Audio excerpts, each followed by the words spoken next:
Hello friends, ମୁଁ ବିକାଶ ପୁଣି ଥରେ ସିରିଜ୍ ଏଜୁକେସନରେ ସ୍ୱାଗତ କରୁଛି। ଆଜି ଆମେ ପଢ଼ିବା ସେହି ପ୍ଲସ୍ ଥ୍ରୀ ଫାର୍ଷ୍ଟ ସେମିଷ୍ଟାରର ପୂର୍ବ ବର୍ଷର କିଛି କ୍ୱେଶ୍ଚିନ୍ ଆନ୍ସର୍, ଯାହାକି ଏ ବର୍ଷର ପଢ଼ିବାର 90%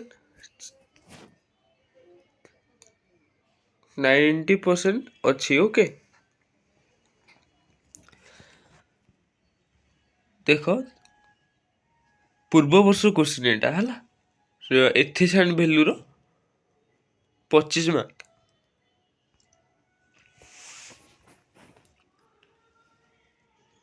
ପିଲାମାନେ ଏଇଟା ଦେଖ କ'ଣ କରିବେ, ମୁଁ ଯେତିକି କ୍ୱେଶ୍ଚିନ୍ ସବୁ ଇଏ କରିବି, ତମେ ସବୁ ତା ଆନ୍ସର୍ ବାହାର କରିବ।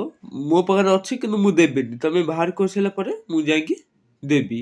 ଓକେ, এটা ଲେଖିକି ସବୁ ଘୋଷାଘୋଷି କରିବେ ଏବଂ ଇଏ କରିବେ, ପୁରା 90% ପଡ଼ିବାର ଚାନ୍ସେସ୍ ଅଛି। ଓକେ, ଦେଖ ଓଡ଼ିଆ ପ୍ଲସ୍ ଇଂଲିଶ ବି ଦେଖିପାରିବେ, କିଛି ଅସୁବିଧା ନାହିଁ।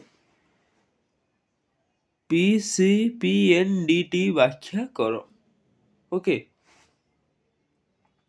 ବିରେ ହେଲା PWDB ର ପୁରା ନାମ କ'ଣ ଲେଖିବ। CEWS କ'ଣ? ଲିଙ୍ଗ ନିରପେକ୍ଷ ଭାଷାର ଗୋଟିଏ ଉଦାହରଣ ଦିଅ। ଇରେ ଭାରତୀୟ ପରିବାରରେ ସାଧାରଣରେ ଦେଖାଯାଉଥିବା ଲିଙ୍ଗଗତ ବିଷମତାର ଏକ ଉଦାହରଣ ଦିଅ। ଏଫ୍ ଗୋଲାପୀ ରଙ୍ଗ ବୃତ୍ତିର ଏକ ଉଦାହରଣ ଦିଅ।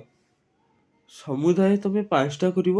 ଓକେ, ସେ ଦେଇଛି 7ଟା ନା 6ଟା ଦେଇଛି, ତମେ 5ଟା କରିବ। ଓକେ,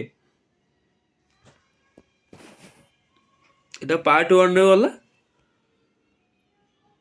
ନା, ଆହୁରି ବି ଦେଇଛି 2ଟା ସର୍ଟ କ୍ୱେଶ୍ଚିନ୍, ଦେଖିଦିଅ।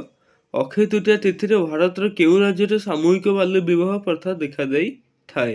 ଜିରେ ଗଲା ଏଚ୍ ନାରୀମାନଙ୍କୁ ସମ୍ମାନ ହତ୍ୟାରୁ ସୁରକ୍ଷା ଦେବା ପାଇଁ ନିର୍ଦ୍ଦିଷ୍ଟ ପଦକ୍ଷେପ ନେଇଥିବା ଭାରତର କୌଣସି ରାଜ୍ୟର ନାମ ଲେଖ।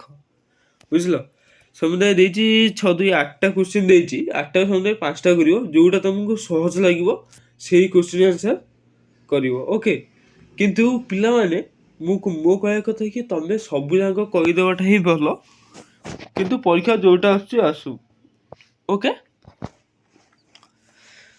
ତମେ ଆଜ୍ଞା କ୍ୱେଶ୍ଚିନ୍ ବାହାର କର, ନ ପାରୁଛ ତାହେଲେ ମୋତେ କୁହ, ମୁଁ ବାହାର କରିଦେବି। ଓକେ, ତାପରେ ଦେଖ 2 ମାର୍କିଆ 5ଟା ଲେଖିବ, ସେଟା 1 ମାର୍କିଆ 5ଟା, 5 ମାର୍କିଆ 5 ମାର୍କିଆ 2ଟା ଲେଖିଦେବ, 10। ଓକେ, ଯେକୌଣସି 5ଟି ପ୍ରଶ୍ନର ଉତ୍ତର 50ଟି ଶବ୍ଦ ମଧ୍ୟରେ ପ୍ରଦାନ କର। ଲିଙ୍ଗଗତ ସମାନତା କହିଲେ କ'ଣ ବୁଝ? ଏରେ ବିରେ ହେଲା ଶାରୀରିକ ଅପମାନ କ'ଣ ଉଦାହରଣ ଦିଅ। ସିରେ ମୌଖିକ ସୁସ୍ଥତା କ'ଣ? ଡିରେ ହେଲା ଶାରଦା ଆଇନ କ'ଣ? ଇ ହେଲା ମିଠୁ ଆନ୍ଦୋଳନ। ଓକେ, ଏସବୁ ବହିରେ ଦେଇଛି, ଯଦି ବହି କାହା ପାଖରେ ନାହିଁ ତମେ ଲାଇବ୍ରେରୀରୁ ବହି ଆଣିକି ସବୁ ପଢ଼ ଏବଂ ଲେଖ। ଏଫ୍ରେ ହେଲା ସମ୍ମାନ ରକ୍ଷା ପାଇଁ ହତ୍ୟା। ଜିରେ ହେଲା ଯୌତୁକ ନିରୋଧ ଆଇନ।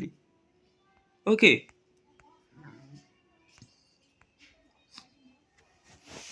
ସମୁଦାୟ 2 ମାର୍କିଆ 5ଟା କରିବ। ତୁମକୁ ଦେଇଛି କେତେଟା କହିଲେ? 3 2 5 6 7ଟା ଦେଇଛି। 7ଟା ତୁମକୁ 5ଟା ଯେଉଁଟା ସହଜ ଲାଗିବ ସେଇଟା ହିଁ କରିବ। ଓକେ, ଯେଉଁମାନେ ଇଂଲିଶ ପିଲା ଅଛ, ଯେଉଁମାନେ ଇଂଲିଶ ପରୀକ୍ଷା ଦେଉଛ, ତାଙ୍କ ପାଇଁ ଉପରେ ସବୁ ଇଂଲିଶରେ ଲେଖା ହେଇଛି, କିଛି ଅସୁବିଧା ନାହିଁ, ଦେଖିଦେବେ। ତ ଲାଷ୍ଟ କହିଲା 5 ମାର୍କିଆ 2ଟା। ଫାର୍ଷ୍ଟ 1 ମାର୍କିଆ 5ଟା, ସେ 5 ମାର୍କିଆ, ତାପରେ 2 ମାର୍କିଆ 5ଟା, ସେ 10 ମାର୍କ, 10 5 15, ଲାଷ୍ଟକୁ ରହିଲା 5 ମାର୍କିଆ 2ଟା, 10 ହେଲେ 25 ମାର୍କ ରହିଲା। 3ରେ ଦେଇଛି ସର୍ବସାଧାରଣ କ୍ଷେତ୍ରରେ ମହିଳାମାନଙ୍କ ପ୍ରତି ହୋଇଥିବା ବିଭିନ୍ନ ପ୍ରକାର ହିଂସା ଗୁଡ଼ିକୁ ବର୍ଣ୍ଣନା କର। ଓକେ, 1ରେ ଗଲା ସମୁଦାୟ 250ଟି ଶବ୍ଦ ମଧ୍ୟ ଲେଖିବ, ବେଶୀ ଲେଖିବନି, 1.5 ପେଜ ବି କାଫି। ଓକେ, ନାରୀମାନଙ୍କର କାର୍ଯ୍ୟ ଓ ନିୟୋଜନ ମଧ୍ୟରେ କ'ଣ ପାର୍ଥକ୍ୟ ଅଣାଯାଇପାରେ? ନାରୀମାନଙ୍କର ଅବଦାନର ସ୍ୱୀକୃତି ପାଇଁ କ'ଣ ପଦକ୍ଷେପ ନିଆଯାଇପାରେ? ଓକେ, ସିରେ ହେଲା ବାଳ ବିବାହ ପ୍ରଥା କ'ଣ? ଭାରତୀୟ ସମାଜରେ ଏହାର ନକାରାତ୍ମକ ପ୍ରଭାବ ବର୍ଣ୍ଣନା କର। ଡିରେ ହେଲା ଲିଙ୍ଗଗତ ସମାନତା ଭାରତୀୟ ସମାଜର ସାମାଜିକ ଓ ଅର୍ଥନୈତିକ ବିକାଶ ପାଇଁ ଅତ୍ୟାବଶ୍ୟକ ବର୍ଣ୍ଣନା କର।